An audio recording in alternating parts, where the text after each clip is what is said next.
It's hot topic time. Sparkle Caters, where you at? Grab your notebook, grab your pen. We're about to bring the sparkle back. We're talking real life, real rooms, real days, real childcare in 100 different ways. Schedules, routines, behaviors too. We got practical tools just for you. No fluff, no fear, no shame in the room. We're here to help every teacher bloom. From the classroom floor to the director's chair, Hot Topics brings the answers there.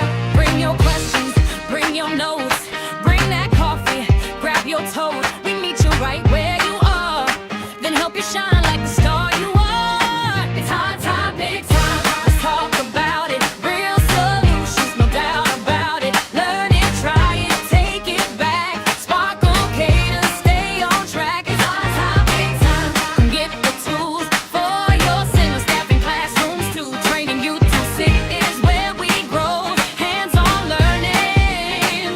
Let's go, let's go. Let's go. From big nine moments to circle time flow. From learning centers to helping children grow. From staff support to licensing care, we bring the training that gets you prepared. Child care is heavy, but you're not alone. Tuts Academy is your training home. We lead with love, but we tell the truth because quality care starts with you. Affordable, practical, polished, clear. The kind of training you need right here. We bring the sparkle, we bring the plan. Now clap your hands if you understand. Topic time. Talk about it. Real solutions, no doubt about it. Learn it, try it, take it back. Sparkle Caters, stay on track. It's Hot Topics time. Home, get the tools. Found your silver staff in classrooms too. Training you to succeed is where we grow. Hands-on learning. Let's go, let's go. Who's in the room? Oh! Sparkle Caters. What do we need? Real solutions. How do we learn? Hands-on, heart-led. What do we bring? That sparkle back. Hot Topics, we're ready. No bubbles, open mind steady. We came to learn, we came to grow. Now Dr. C, let's start the show. Hot Topics time. Let's talk about it. Real solutions, no doubt about it. Learn it, try it, take it back. Sparkle Caters, stay on track. Hot Topics time. Come get the tools for your center staff in classrooms too. Training you to succeed is where we grow. Hands-on learning. Let's go, let's go. Welcome to Live Hot Topic Training. We're training you to succeed. Grab your notes, open your mind, and get ready to bring the sparkle back.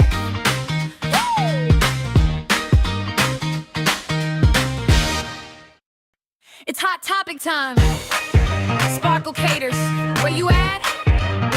Grab your notebook, grab your pen. We're about to bring the sparkle back. We're talking real life, real rooms, real days, real childcare in 100 different ways. Schedules, routines, behaviors too. We got practical tools just for you. No fluff, no fear, no shame in the room. We're here to help every teacher bloom. From the classroom floor to the director's chair, Hot Topics brings the answers there. Bring your questions, bring your notes, bring that coffee, grab your toast. We meet you right where you are, then help you shine like the star you are. It's Hot Topics time. Let's talk about it. Real solutions, no doubt about it. Learn it, try it, take it back. Sparkle Caters, stay on track. It's Hot Topics time. Come get the tools for your center staff in classrooms too. Training you to sit is where we grow. Hands-on learning. Let's go, let's go. All right, let's go, let's go. Welcome to Live Hot Topics. I'm your host, Dr. Carolyn Bob Green, and I am so excited to be with you here today on this amazing topic. I'm going to adjust my camera just a little bit here, yes, so that the vertical can catch us as well. So if you're live here with me, I want you to drop your name and say hashtag live. And if you're watching this on replay, go ahead and hashtag replay. I can tell you guys, guess what? We are going to be launching our early childhood community. So stick with me at the end so that you can be the first inside. So with Hot Topics, they are here on Facebook and on YouTube. But once we launch our community, only the current hot topics will stay up there. And then after the 30 days, it will disappear. So if you're a part of our free community, you will have access to watch these hot topics, show them to your staff, earn certificates from them. But I am super happy that you are here with us today. All right. Hello, Tama. How are you? Thank you so much for joining us live. I am so happy to have you here. And if anybody else is live, go ahead and hashtag live. And as you guys know, what time is it? It's time to change the date because we don't keep up with the date, right? So let's go ahead and grab our calendar and change it to the 15th so that you guys know that I am here live on the 15th. Let's get those dates. Look at that, 5 came right up. All right. So it's July 15th and we are getting into a hot topic that is geared towards all of our administrators. Yes. All right. Hello, Amanda, and welcome live. And so with our early childhood community, we are going to have a channel for teachers, a channel for directors, so that we can get those questions answered, especially if you're here in the state of Texas and you have questions about licensing, Texas Rising Star, or any other kind of accreditation, especially NACE accreditation, to go through. Oh, I was going to take the test last week, but couldn't find it. All right, Tama, it is going to be in our community, and I will make sure that you get that email if you registered for this hot topic. I'll be sending out all the quizzes, and so you can go back and take all those quizzes with the replay. So last week was an administrative training, so it will be admin hours, and this week is admin hours as well. But if you're a teacher, you can stick around and hang on with us just to hear some of these amazing things about training that you can take back to your school. So Tama, I will make sure that you get the quiz to get your hour certificate for last week and for this upcoming week too. So this is going to be a real hot topic. I know this is something that is close and dear to my heart because it has to do with training and development. Right now in childcare, I say we're in a somewhat of a crisis, right? High staff turnover, staff coming in, and it's like, oh my God, what's going on? It's not the same anymore. They're making decisions that affect the enrollment. They're making decisions that could affect the longevity of your school. One of the things that I used to tell my staff is like, you can go find another job, but once I'm shut down, I can't be a director for 5 years. And so the effect is really taking a toll on the community. So not only are we dealing with licensing expectations, but we're dealing with Texas Rising Star expectations. And without that, if you're taking subsidies, if you lose your Texas Rising Star due to a licensing issue, then you are losing sometimes 10, 15, 20, sometimes for some schools, 40 or 50 kids that's tied to their subsidies. This is why it is so important that we train before we blame. All right, training and understanding that training looks different for everybody. Just because you tell somebody something does not mean that they understand. Even if they say, okay, it's kind of like a toddler. You're like, don't climb on there anymore. Do you understand me? Yes. But then they climb on there again because they don't understand or they don't have the capability to be able to make decisions before acting. They're impulsive. They do different things. And so when we are hiring staff, a lot of times we take experience and goes, okay, she's a seasoned teacher. Let's go ahead and hire her and get her in. But that does not mean that she was trained according to your school standards.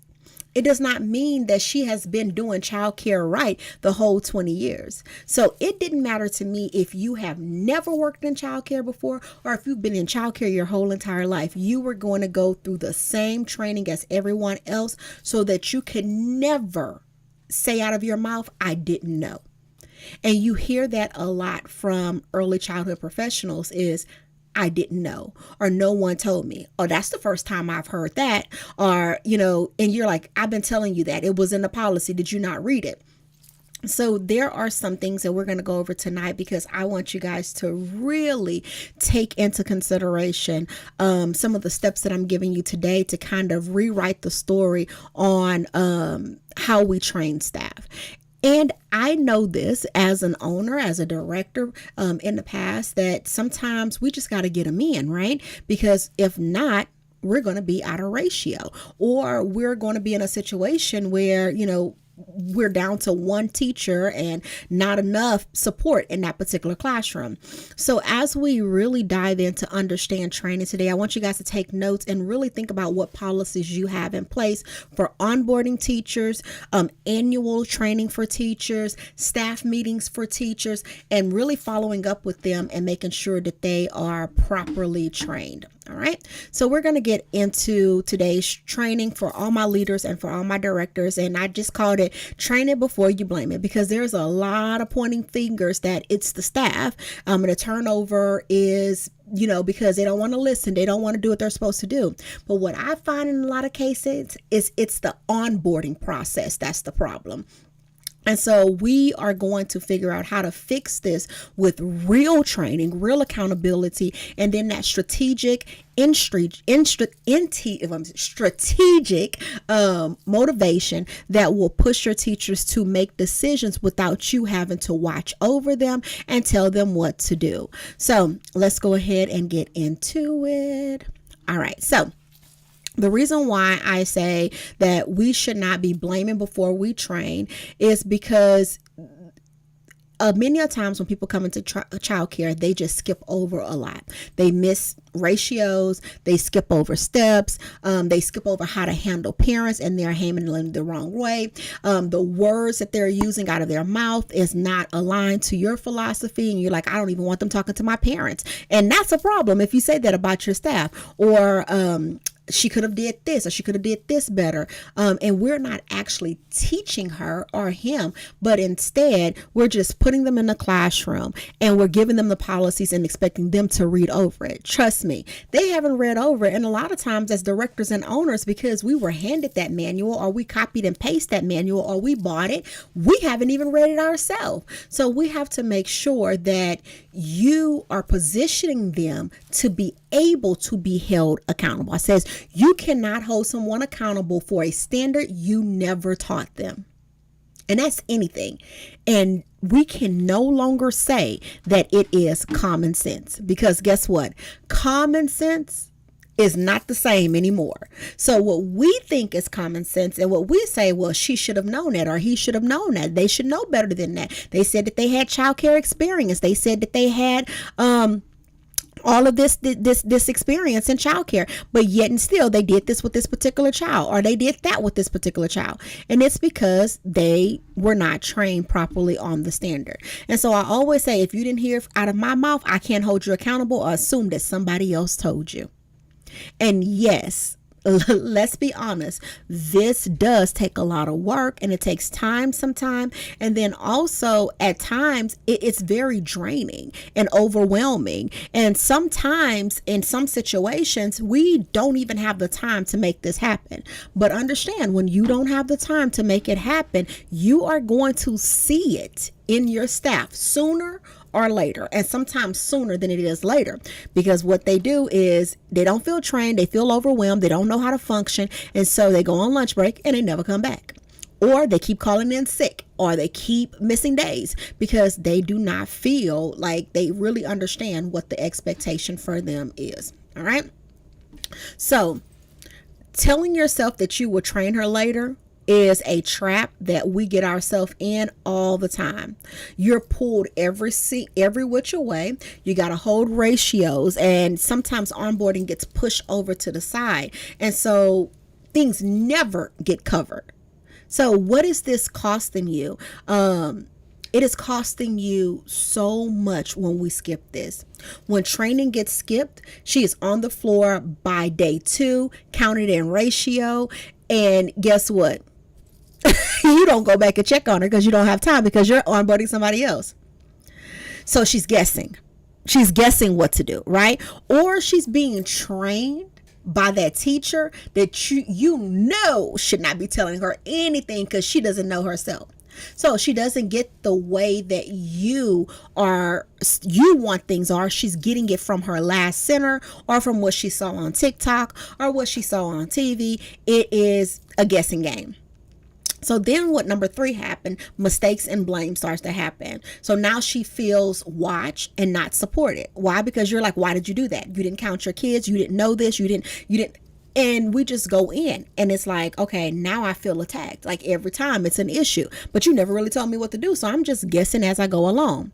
So she quits, you rehire, and that is the cycle, right? And guess who feel it the most? The families, the kids, new faces each week, each month, enrollment starts to slip, all because you said, I'm going to train that person later. And let me just be honest, in the training process, if you take the time to train that person, you would know that that person is not a fit before the 90 days. So what we used to do was a 30, 60, 90 day type of thing. 30 days, I can let you go if I don't see you grasping the things that I am going over. And there are some teachers that in 30 days, I knew it wasn't going to work. So I did not put them through the whole thing of introducing them to my parents and, letting them be a part in the classroom all alone. I did what I had to do with the staff that I had and positioned myself in a way that when I hired someone, I had the opportunity to train and get to know them before I unleashed them on my families. And then they only last for 2 more weeks. And I know you guys know this and you feel it in your heart. You feel it in your soul. You feel like, oh my God, this industry is really, really, really not the same. But guess what? Training is not the same either. Development is not the same either. The quality of staff is not the same either. And so because we're getting a lower quality of staff, we have to really lean in to understanding the importance of training them. Okay. So then we tell ourselves she has 15 years, so she should know. 15 years tell you she has done this job somewhere, but it doesn't tell you where. And just because that background check says that she's worked at this daycare or that daycare for X, Y, and Z years, it does not tell you that she knows your school, your policy, or even the standards itself. It tells you nothing.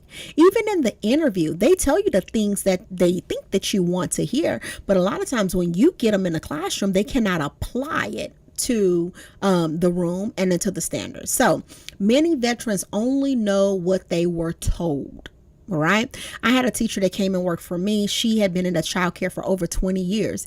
And when I would ask her ratios, she would just be like, well, I just knew what it was for the after schoolers that I was in charge of. When I would tell her different standards, she'd be like, well, they never told me that. And this showed me so much at how different programs run. And we think that they're all the same because we're like, they got to be the same because they're governed under license. Well, maybe they know how to pretend when licensing get there. Or maybe they get written up a lot. We don't know because that teacher does not come with the compliance history. Okay. So many of them just know count your kids, know the oldest, know the youngest. They never learn what's actually right or wrong inside of the standards. So they do things just based on their own experience or even sometimes based on what has happened to them as a kid. I've had teachers that are like, in their 20s, they come out of, high school. They may have gotten some college. They've worked in childcare and they try to treat the childcare experience like they were treated when they were in elementary or high school. And it's not the same. They want the kids to sit down all day and listen. They're sitting there doing flashcards all day. The kids aren't allowed to move. They're not to get up. They don't understand about learning rotations or learning centers. Why? Because they're basing it based on their experience. And so just because a person comes with you with a ton of experience doesn't mean that you don't train. And that is even more of a reason to train them so that you can undo some of the things that they've been taught in the past. To me, sometimes that experience is worse than anything because they come with a whole bunch of baggage from other childcare centers, dealing with parents, dealing with kids, and they try to sift that energy into the center. And you have to stop them and tell them this is different. This center doesn't run this way. This center doesn't perform this way. And so I want you to understand what my rules are and understand them. So when I would hire a teacher, I would tell them there's minimum standards that we all have to abide by, right? Because of state. Then there's accreditation because we were NACE accredited. So then we have to abide by NACE.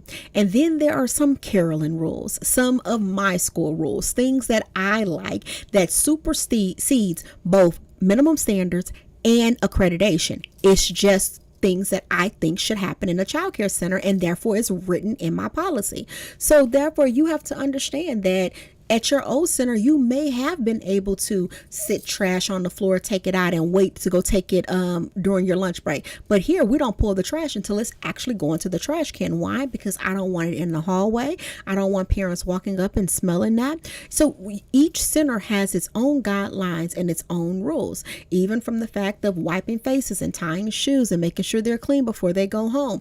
Every center has its own flow, its own regulation, and you have to teach that. And you cannot assume that every center has the same expectations as you. So looking into the 7 days that you should be doing orientation whenever they first start, a lot of times we have like the paper where they signed that they had orientation, but did you really do orientation though? Okay. It's not just giving them the handbook. It's not just about signing that page. Orientation to your center is required for every employee within 7 days, and it must cover certain things. And I guarantee you, I can poll some teachers out there and ask them, have they ever been orientated on the center? And they were just like, no, I just been thrown in the classroom.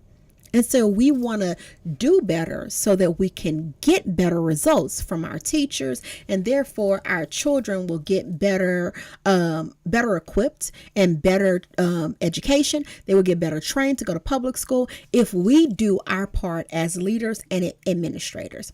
So what I want to encourage you to do is take the time to build out your employee orientation. This is something that if you guys have questions about this, you can inbox me. I do free consultations to go over this, but build out your center orientation. All you have to do is take your cell phone or take a camera and record everything you want a new staff to know. Have them watch the video before they go on the tour. And many corporations have built out that orientation, but with individual centers, especially privately owned centers, we don't take the time to do that. We just hire and put them in a classroom.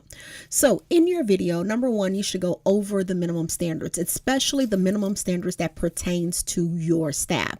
Create a checklist of the common standards that you know that staff need to review and know before they go into the classroom.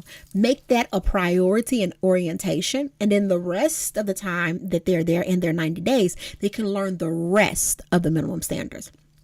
Go over your operational policies, discipline and guidance. Yes, we know that timeout is age restricted, but at some centers, they don't use timeout at all. And if you don't, then you have to specify that in your orientations. What about releasing children? What about them clocking in and clocking out? What about them babysitting and taking kids home?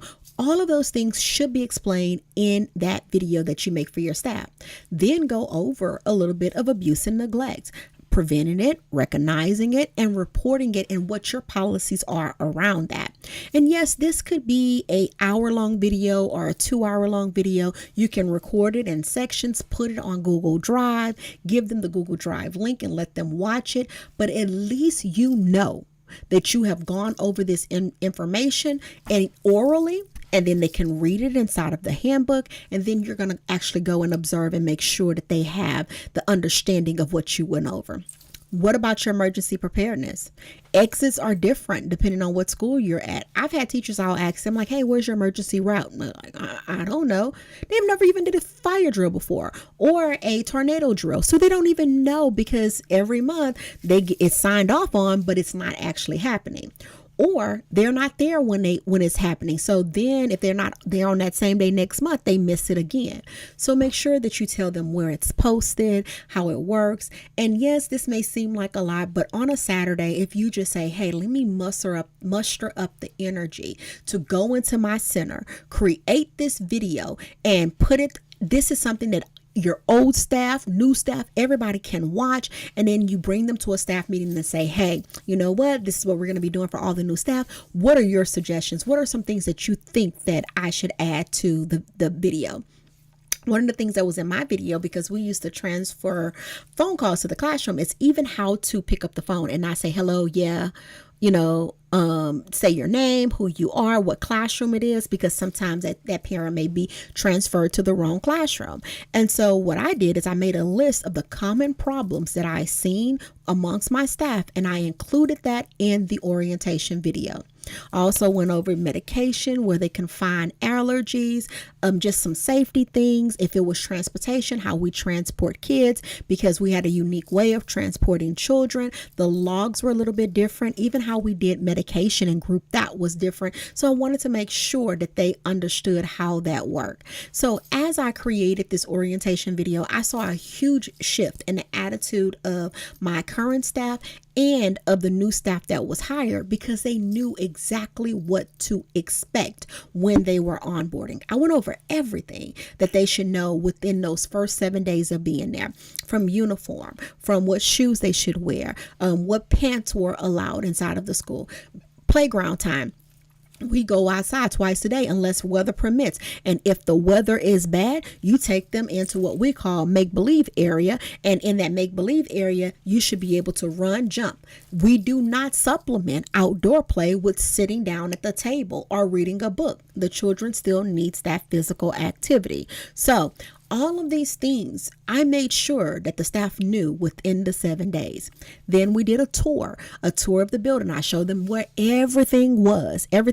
All I did was take my cell phone. I showed them where the restroom was. I showed them where the kitchen was, how to put their stuff in the refrigerator, how it should be labeled.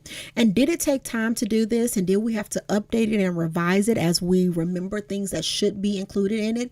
Absolutely. But at least it was there so that the staff can know. So in the comments, let me know, do you have an orientation that you use that's specific to your center, or are you using an orientation that was made by someone who has never worked in your center? So I'll wait for those comments over there. I know that there's a little bit of lag and latency, and so I'll just keep an eye over there as we go through this training. All right.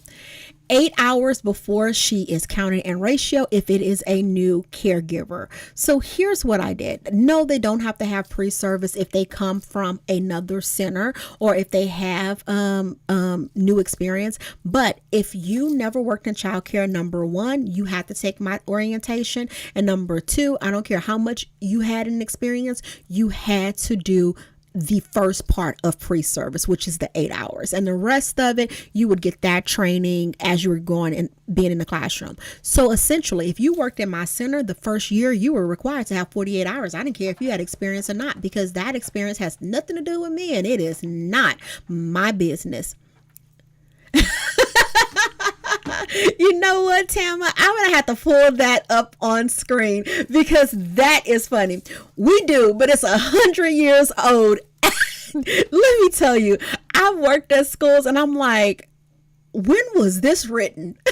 And who written it? And the kids were still using bars of soap in the orientation. And I was like, wait a minute here. Wait a minute. It's like sometimes with those old CDA and NACY videos, it's like, can we get some new stuff out there? You know, this stuff is so old.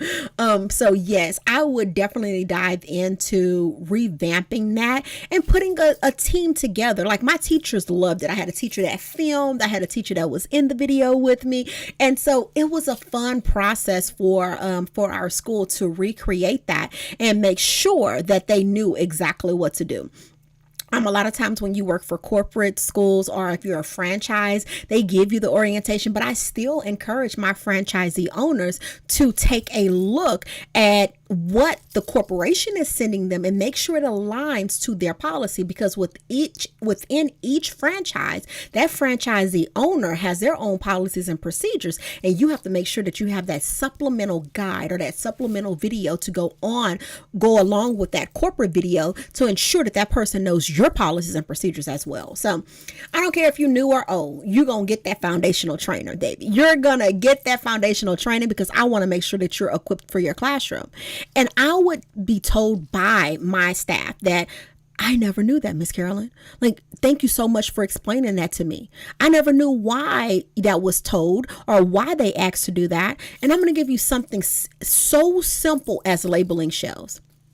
You see, because our energy, when we're told we have to do something that is like going to take time and is time consuming, that we spit out negative energy to our teachers. And so when we talk about labeling shelves for TRS and for NACE, we're like, oh my God, why do we have to label everything? And so one of my staff had that energy when she came to my school, and she's like, yeah, I know we got to keep things labeled. I said, well, why does that bother you so much? She's like, it's just so much work, and TRS always wants something. And I was like, stop for a second. Let's think about this. Labeling shelves. Why do you think it's important for us to label the shelves? And she's like, because they said so. And I said, no. It's so that the child knows where everything is supposed to go, and therefore cleanup time is going to be so much easier for you.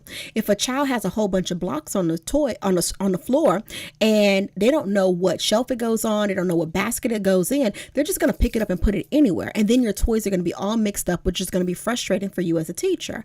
So if you set those visual guidelines for the kids, they'll know how to clean up. And so when I took her on a tour and I took her to my older infant classroom and my toddler classroom, she's like, oh my God, these classrooms are so organized and clean. And I said, yes, because the teachers keep things labeled and organized so that the kids can follow suit with the same thing. And she was like, nobody ever said that. They just told us TRS said it, so we just needed to do it. But there's reasoning behind it. So what you have to do is really explain the why so that the teachers can understand and start to visualize how this actually works in their classroom, instead of just telling them, do as I say. They're not kids, but we're teaching them the reasoning behind all of these criterias and things that are expected of us as centers and of them as teachers. So know that before she's counted in that ratio, if she's new to childcare, that she must have that 18 done, and then the 16 must come within the 90 days. And so that's why we do a 30, 60, 90 day review. Before your 30 days start, you have orientation in 8 hours. At the beginning of your 60 days, you do another 8-hour training. And then by your 90th day, you are doing the last 8 hours of training. And so we scope it out that way so that we make sure that the teachers have everything that they need before we say, hey, here is your permanent hire agreement. Everybody's on a 90-day probation. I don't care who you are, 90 days. And in the 90 days, after you finish your training and you've worked, I can now see if you are going to hold up to the expectations that we have set forward. So we want to have those policies in place so that our teachers can win. They're not in place to set anybody up for failure. It is in place to set them up for success. And I wish that more centers would take it seriously and not just be like, oh, it's just more training. Oh my goodness, it's just so much. And so we should look at it as, yes, I'm equipping my teachers with everything that they need so I can grow.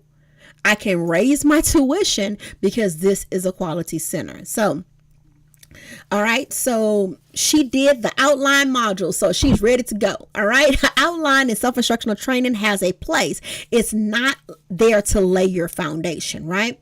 Even the standards say so. So that's why at least 5 of the 24 must be instructor-led. No more than 3 hours may come from self-study. The rest may be self-instructional, but it's not the foundation training. And we know this because you can put it on high speed as long as you can pass the test. And a lot of times it's open book. You can go back and look at it, but they're not learning. They're not getting that in-person practical training. And that is so important. This is why I miss the fact that there are not enough conferences that has that engaging interactive training. I am like the queen of make and take. Every time I do a session, whether it is at a conference or here at our training center, Teachers need something that they can make and take back to their classroom, and this gets them excited about going back and actually implementing those things. So even the classroom that I'm in, this is my teacher classroom. You guys will see some footage of me setting it up because I want to set it up in a way that even in these live trainings, when I turn on my camera, I can show teachers how to put things together, how to make enrichments for their classroom, how to set their classroom up, because those things are missing. Coming up in the next couple of weeks, we're doing a workshop for a Head Start up near Austin, Texas, the East Texas area. And one of the things, they bring us back every single year, and we take their theme and we take their curriculum for the first 3 months. And what we do is we set the training room up like an infant, toddler, preschool classroom. So it has infant centers, toddler centers, and we're packing right now to get everything together to take down there. And having those teachers actually live what it's supposed to look like and feel like to be in centers really teaches them the importance of having that classroom set up with hands-on learning. And they're like, oh my God, this training was so fun. Yes, and your classroom should be set up the same way and be fun and engaging. So I don't want you to just sit here and just let me tell you how it's supposed to be. Let me help you experience and show you exactly how you can bring this to life in the classroom.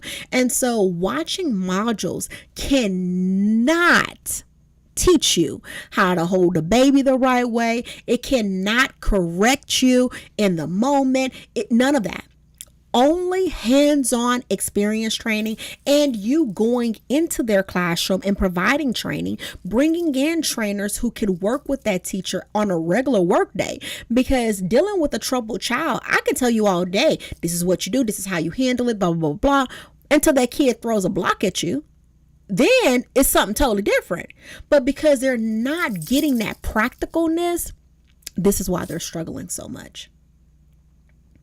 So like I said, self-instructional has its place. I take self-instructional trainings myself in order to keep my Tech Pitch training license. But I also take in-person trainings and hands-on trainings. Why? Not only to observe other trainers and learn from that, but also so that I can see and hear what the teachers are saying in the audience so that I can provide the support that they need, either virtually or in person or wherever they see me training.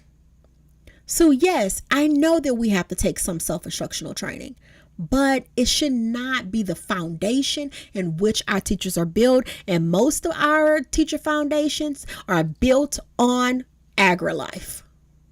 Now, those trainings are pretty good. I learned a lot from them, but it doesn't teach me how to implement it. It gives me the knowledge, but somebody has to be there to show how it transfers into an infant classroom, into a toddler classroom when they're running, biting, scratching, climbing, and doing all the things. How it transfers into a preschool classroom when they're talking back and not wanting to follow directions and saying no to you. We have to make sure it is transferable. Okay? So we're going to talk about training it. Teach it, show it, then watch them do it. And I talked about this a little bit last week, the detail, the show, to do, review, and then go back and reassess them. But I'm going to really break that down this week so that you guys can really understand how a person learns and how you should be training them as the director or as the curriculum coordinator or as the assistant director. We have to make sure that they have everything that they need and be equipped to run these classrooms. Okay, so let's take a look at the teach, show, they do, you review, and then you observe. Okay, so number one, you teach it. Teaching it means that they can watch a video, they can read about it, but basically you're explaining the what, the why, and the standard behind it. Okay, so you're not just saying, hey, you need to make sure you count your kids. You're telling them you need to count your kids because there are times where kids will sneak off, they will hide, and if you leave them behind, that is a licensing issue, and it also puts them at risk of being hurt, getting overheated, even passing away if you leave them in the wrong place. So you don't only tell them what to do, you tell them the why and what standard backs it up so that they understand that when they don't do it, they are violating minimum standards. All right. So after that, you're going to model it for them, show them what it looks like. So remember we were talking about counting and ratio. I'm going to model for you how to do that when you're going outside, coming inside, going to the restroom, coming to the restroom. So I'm going to be in here for just a little bit to model that for you. So you show them how you count, use the tablet, look at the name, the face, or use the clipboard. So you have to actually show them. So everything that you are teaching, it has to be shown. I can teach you all day long how to build a website. All right. I want you guys to open up your browsers. I want you to go to this HTML website. I want you to go ahead and write this code. All the code has to be encased in what we call Pac-Man, or it has to be in brackets. And I can tell you, and I go, okay, Tama, go ahead and build that website. You're going to be like, wait a minute. What? That's a lot of talking, Carolyn. That's a lot going on, Carolyn. What you mean go in here and build this? I don't even understand. Where do I even go to even start? Well, that goes to show. So if I show you, I'll say, hey, here's where you go. You see this? You see this little bracket? You see where this goes? Then you're going to be like, oh, okay, I'm starting to get it. And then after I show you, I need to turn the controller over so that you can do it. All right. So I've told you, I've showed you. Now let me see if you can actually do it. And then Tama, she gets her mouse, she opens it up, she goes right there. She's like, okay. And it goes within the brackets. It goes inside of the Pac-Mans. Look, Ms. Carolyn, I actually do it. I'm like, okay, keep on practicing that. Then I am going to pop up and I am going to go back over it and watch you to see if you still understand it. And I am going to celebrate. I'm going to reteach any tricky parts that has gotten you stuck, and we're going to review the information. So I told you, I showed you, I watched you do it to make sure you understood. Then I came back and went over it to review it to make sure that you still understood and you were still applying what I've told you. And then I am going to come back and observe you without you knowing it to see if you're actually doing that thing. And if you're not solid yet, you still like, oh, I'm not sure where to click. I'm going to start the cycle over. And I'm going to say, okay, remember, you're going to go here, here, and there. Let me show you. All right. Let me have you do it again. And then just like we teach children new things, we have to teach staff the same way. I know. You're like, but they're adults, Carolyn. They're adults. It doesn't matter. They're still learning a new skill. Well, Carolyn, they've been in childcare for 5 years. They're still learning a new skill and how to do it the right way. And if they're still not getting it after you teach, show, do, review, observe, and you've done that cycle like 2 to 3 times, then they're not going to get it. This may not be the place for them. But sometimes as leaders, we get good teachers mixed up with good employees, and they have to be both. And what I mean by that, she may be great with the kids, loving with the kids. She always has her classroom together, but she doesn't come to work on time. She's always keeping up mess with the other teachers. She's always stirring a pot. She's always saying inappropriate things. That means that she's not a good employee. Then you have some people who are horrible in a classroom. Like every time you go by there, it looks like a zoo. Like the toddlers are crawling up the wall. Everything is ripped off. But she always at work. She always on time. She's always respectful. And she's just there. 9 times out of 10, that's the one that the parents hate. But you like, I have to keep her because she always here. Then they like the one that's always giving you problems. And so even in my parent orientation, I tell them, when you see a teacher, you see the teacher. You see how they are with the child, but understand that they're an employee too. And there are 2 sides to the story. So when I let a teacher go, understand that either one of those 2 is broken and not aligned to what we're trying to do. And that's why she has to be replaced. So don't just say, oh, well, you're just losing all your good teachers. No, you don't know if that teacher was a good employee or a good, you don't know the whole story. So you have to understand. And so even in my parent orientation, I teach them that so that they understand when there's turnover, it's one of the 2 things. She was not being a good teacher or she was not being a good employee.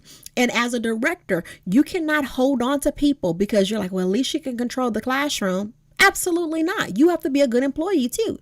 And you can't say, oh, I'm going to hold on to this person because she show up all the time. Well, she has to be a good teacher too. And it takes two to be able to thrive in a childcare. And we as childcare providers, we sometimes hold on to the people who are not helping us grow, but actually keeping us under the thumb of low quality. All right. So this is why we give them the opportunity and train them the right way, retrain them if we have to get them to where they need to be. Because guys, this right here is what's going to keep your school full. It's going to keep quality staff. It's going to keep parents happy because you know the standard and they know the standard too. And many of us as directors and owners are walking around with the criteria up here, but nobody even knows it. We know what we want to see. We know what we want to happen. But guess what? It's not happening because nobody has been taught it. Nobody has been shown it. Nobody has been required to do it. You have not reviewed it. You have not observed it. And therefore, we just have craziness going on sometimes. All right. So the first 90 days, what does it look like? Okay. And some of y'all need to go back and put some of y'all old teachers on a 90-day probation plan and have them get it together. I'm going to tell you, when I took over centers and I became the director of a school, we would have a staff meeting. And I'm like, I'm just here to tell you guys, everybody is on a 90-day probation. I'm going to retrain you. I'm not going to hold you accountable like that over the 90 days. Only for what I teach and show you and assess you on will you be written up on. Everybody starts off with the blank slate, but guess what? The first 90 days starts right now. So day 1 through 7, teach and show. Orientation plus shadowing. She learns your building before she carries it. She has to learn it. Okay. Weeks 2 through 4, they do exactly what you have asked them to do, right? So she leads while you guide, review with her weekly of what you expect. 30 through 60, you observe, you watch full routine, start to finish, reteach wherever it is wobbly. And then 60 through 90 is a confirmation. You finish the pre-service hours that they need. You confirm that they own it, they know it, and you keep observing them. You see, what happens after the 90 days is key too. You don't want them to just perform for you.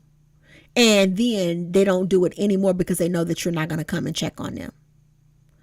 My teachers knew within a 30-day window, you're going to get observed again. Even after the 90 days. So I'm going to check to see if you're still doing the things. When I opened, I checked classrooms. When I closed, I checked classrooms. I had an expectation. And when people tell me, I don't know how this classroom got torn up. Do you not check it every night? Do you not do a walkthrough? Does somebody not do a walkthrough? Because classrooms should not go from 100 down to 0 overnight. It is a progressive thing that teachers know that you're not checking. And so as you don't check, they start to clean up less and less and less and less. They stop wiping down things. They stop moving the shelves and sweeping behind the shelves because they know that you're not going to come and check. So when you're onboarding, you have to make sure that you run this 90-day cycle tight because we want good people. And I would always tell them I'm constantly training, but I already know I'm training somebody to replace somebody who won't get it together. I don't care how long you've been here. Because it's not about me, it's not about you, but it's about the children that we serve. And right now, you're not serving them upright. So we have to make sure that we are doing these things. All right. Understand that when they come in, they need to know your school. The minimum standards is the floor level.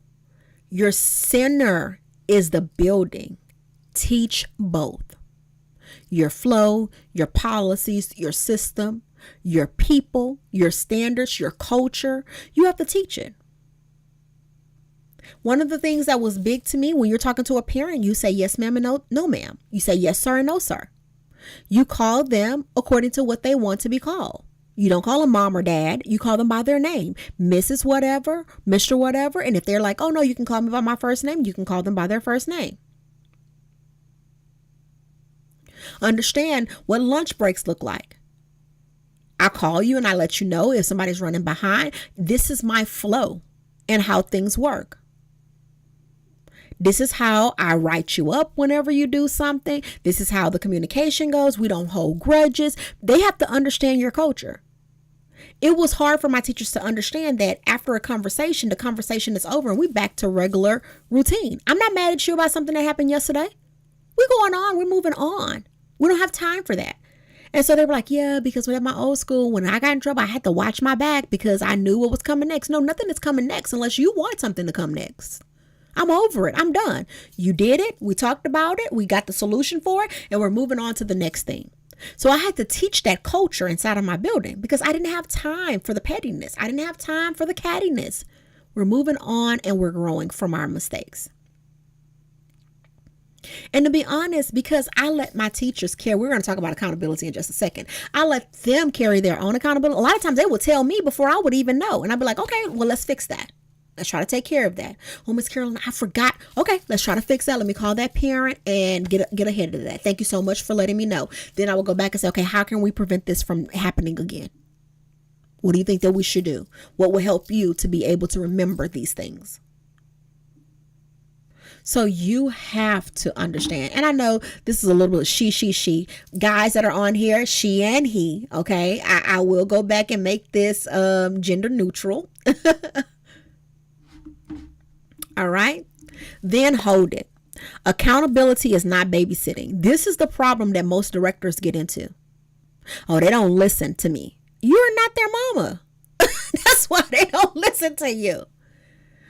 We need to redefine and understand what accountability is. There's a really good book out by, oh my goodness, I'm going to drop it. Last name Moran. And it's like the unaccountability. And I read it.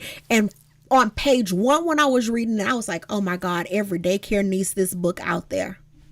Every daycare owner, director, because we treat the staff like they're our kids. And we wonder why they act like they're our kids because we treat them that way. So we have to give them a little bit of more room when it comes to accountability. So you're not her babysitter or his babysitter. Somewhere accountability turns into reminding grown adults what to do all day. Now, I don't know where that came from. That's not accountability. That is management and nagging. And it burns you out while insulting them. That's what it does. So let me explain what accountability is not and what it is. It is not reminding her daily of everything. You know, you're supposed to be doing this. You know, you're supposed to be doing that every single day. Hovering and correcting. Catching mistakes and just being picky. Surprise consequences. One is that you made up. Oh, now you do this. No, I should have known the consequences before, not after. So what it is expectations she helped set. So this is why at the end of the 7-day orientation, I sit down and I say, okay, so from what you understand, let's talk about some of the things that you're going to work towards and grow towards. And then I make a list. I give her. So this is the set things that you said you're going to do, right? All right. I'm going to need you to do them.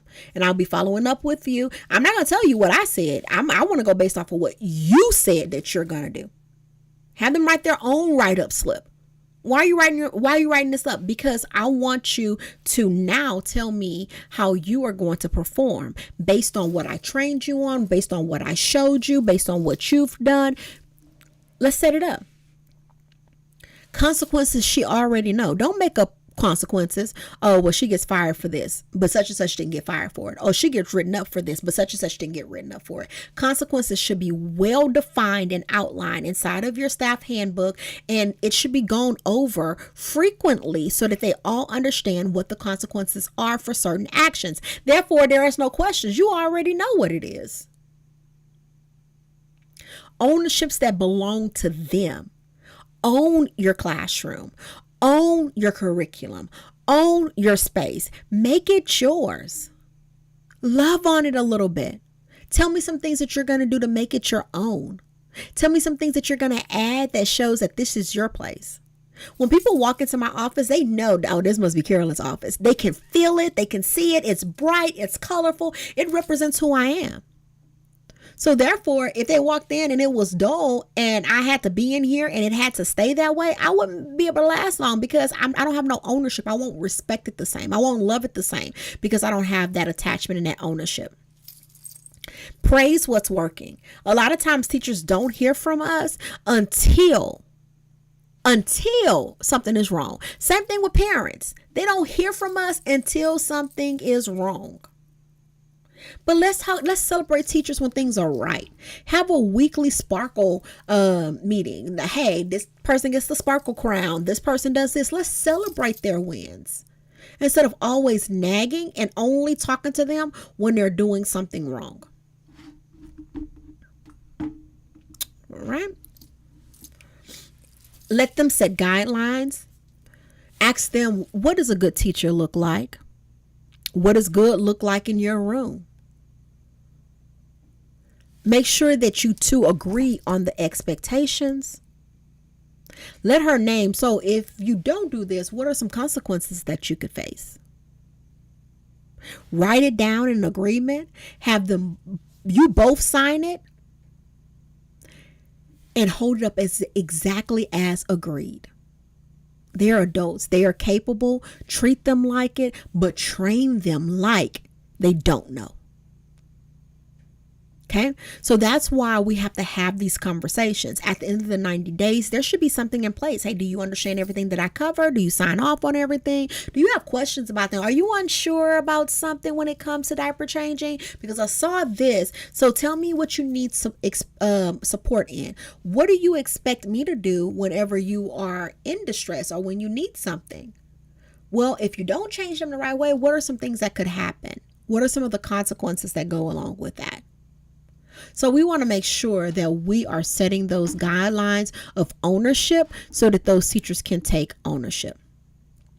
Praise is a strategy, not a mood. And a lot of times it's a lot of moody owners and directors out there, and they only want to praise when they're in a good mood. But you have to be intentional about this. Telling people what to do produces like a compliance environment. Motivate them produces ownership. Like I want to encourage you to do things. And that's why I used to send a sparkle note out every morning. I had a morning memo that went out to my management team, and it encouraged them for the upcoming weeks. I had a little laughter in there. I talked about upcoming holidays that we're going to be celebrating for the week. I would bring, little gifts for them. Catch them doing something right, and then I'll be like, hey, caught you doing something good. And I had these little eyeballs, and then I would give them a little gift just to say thank you and to appreciate them for winning. Just like we guide children's behavior, we want to be specific, we want to be timely, we want to be public when earned, and then connected to growth.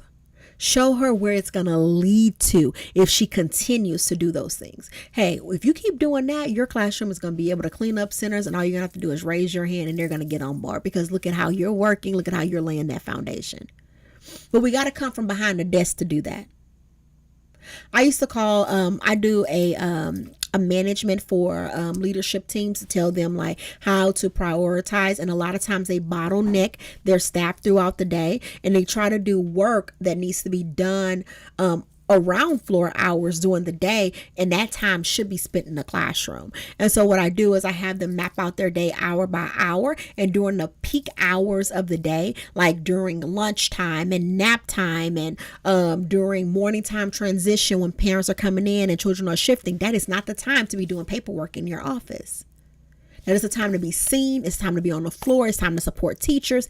Then when it's time for you to go to your office, you go around and you let each teacher know, hey, I'm about to go in and work on this paperwork. And in my case, I used to be like food program. I'm going to go in and work on some food program paperwork. It's the end of the month and I got to get receipts together. If you need anything, buzz, but just know I'm in the office. And I would do that during nap time when it's a little bit quiet and calmer. And all I have to do was just monitor how to do lunch breaks and make sure lunch breaks were flowing.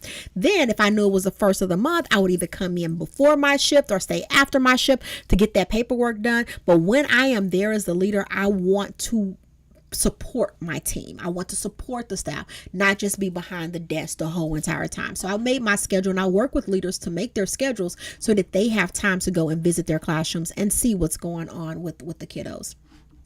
All right. Find the gap before you find the fault, right? Find the gap before you find the fault. Make sure that they're not missing anything in the cycle before you say, oh no, she's not working out. Did you teach it? Did you show it? Did she do it correctly? Did you review it? Did you observe it? Is there a gap in the learning? And if there's not a gap in the learning, then you may have to reassess and make sure that that person is in the right place or in the right classroom or in the right environment. Okay. And so then say, we agreed on this together. We made the plan together. Today, I saw something different. Which part did I not train well enough on? And tell me so we can fix it. And then I'll watch it again. All right. So we have to have that communication. A lot of times we're like, oh, I don't want to say that because I don't want her to quit and I'm already short staffed, and we kind of beat around the bush. But there's a way to praise and support without sounding degrading and disrespectful to your staff. Okay. You do not have to train alone. You're already running a building. You need to bring in training that is not your strong point. You can do that by getting trainers off of tech pads. You can get trainers from colleges, state agencies, other directors, assistant directors who may be better in that area to help train and support your staff. You can't give yourself training, so you even need somebody to coach and train you as a leader and director. So outsourcing is going to be great because it's just like a child. They listen to people better than they listen to their parents. So it's extremely important that you guys look and ask yourself, how much is my staff going to do, self-instruction training? How much are they going to do? How many conferences are we going to do? And set those budgets around that so that you can have quality training with your team. Even with some of the self-instructional training, you can have them bring their phones and iPads, and then you guys do it as a team together. That way you can insert real life things and practical things, and therefore they're not at home just playing it, and then they're not getting the hours that they need correctly. They're racking them up, but they're not getting the quality from those trainings. So bring some of those trainings to your staff meetings as opposed to just having them do it on their own.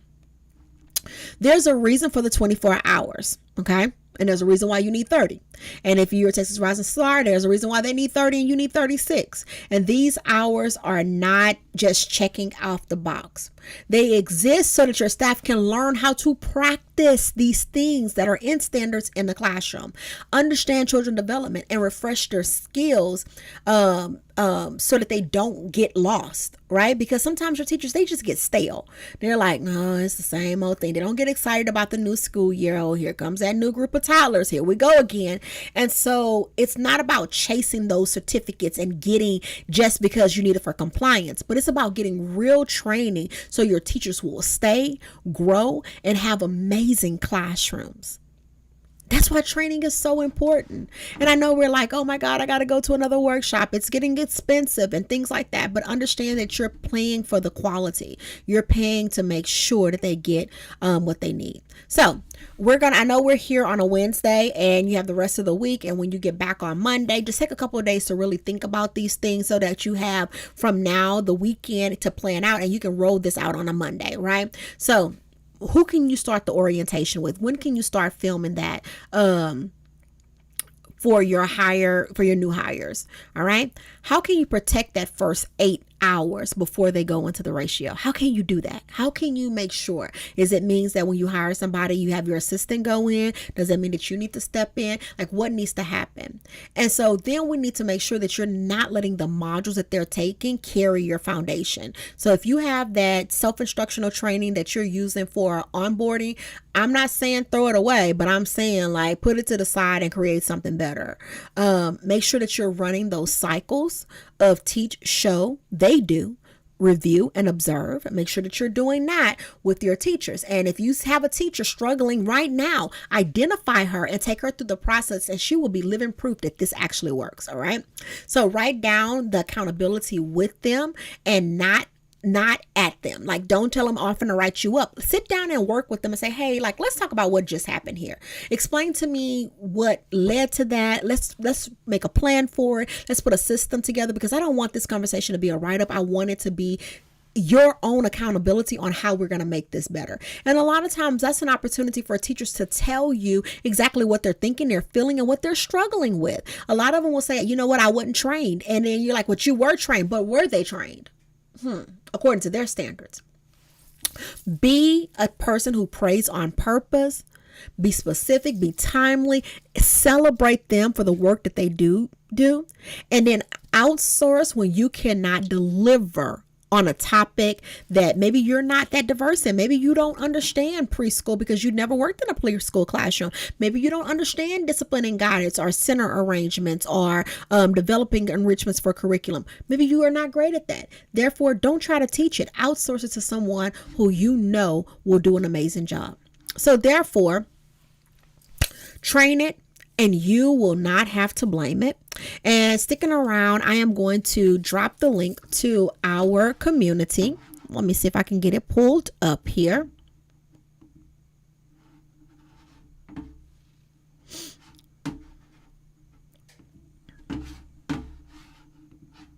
You know what? I am going to come back to this comment. My computer is like, because it is live.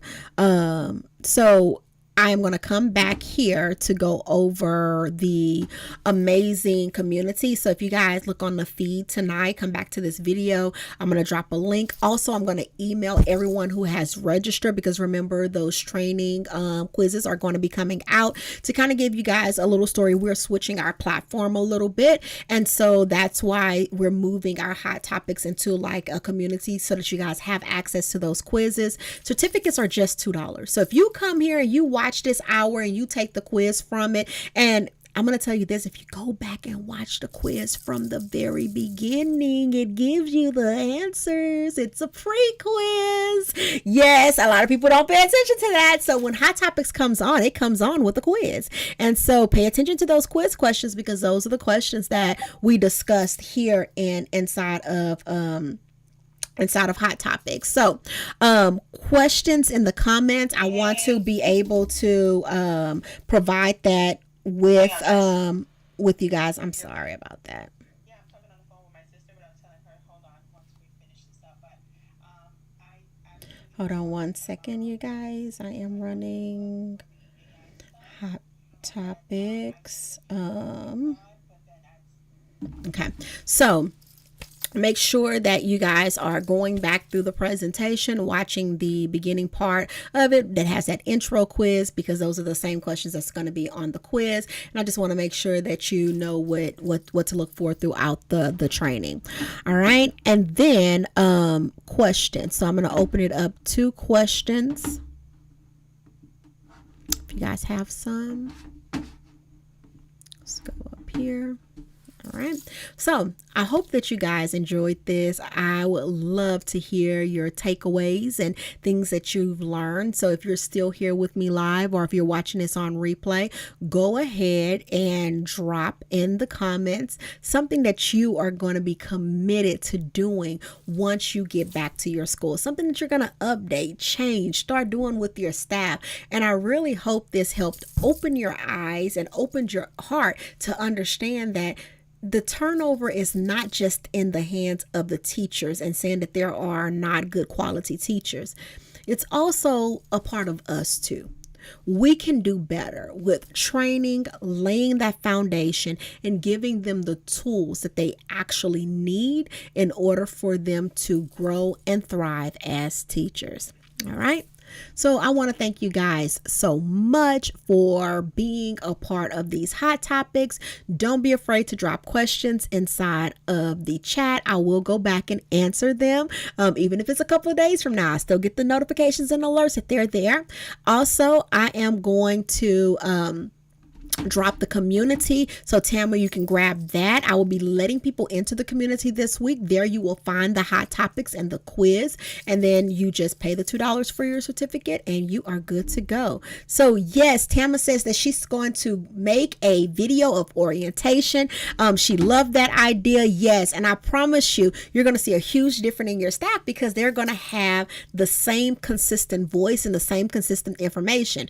Do you know that a lot of your staff is being trained harassment by staff that don't do what they're supposed to do. So they tell them, girl, that she don't care about that. You can wear that. You can do that.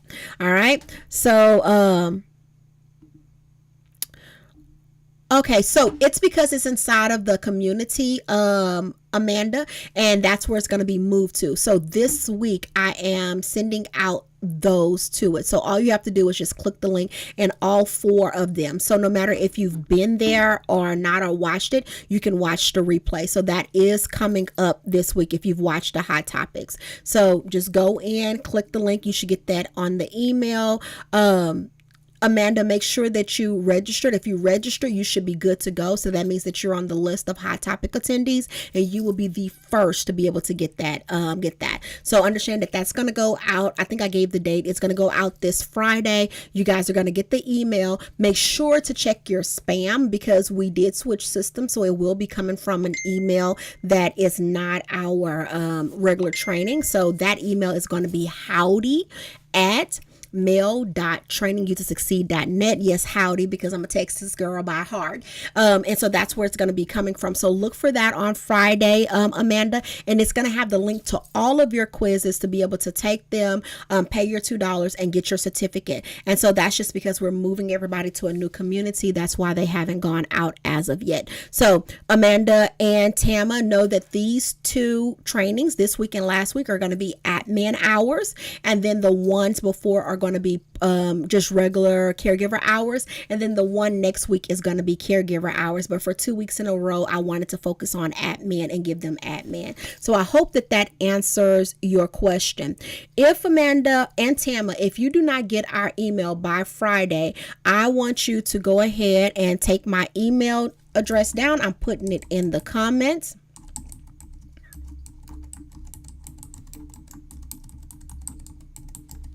I'm putting it in the comments right now. And if you do not get that email from me by over the weekend, by Friday, Monday morning, when you go into your email, you don't see anything from us, go ahead and take that email, traininginfo@trainingtosucceed.net, and send me an email and say, hey, Carolyn, I'm still not getting it. And then I'll go through and make sure that your email address is good and everything is good to go. So make sure to just reach out and just let me know, because I want to make sure that you guys are getting what you need from attending these live Hot Topics.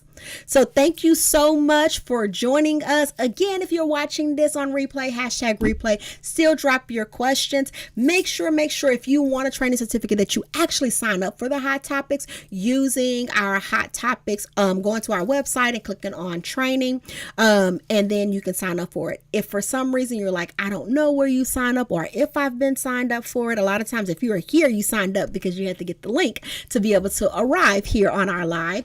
But if some reason you just came across this live and you didn't get a chance to sign up, please let me know and I will take good care of you. All right. I am your host, Dr. Carolyn Bob Green. And as always, I look forward to training you to succeed. Have an amazing Wednesday, and I will see you guys next week.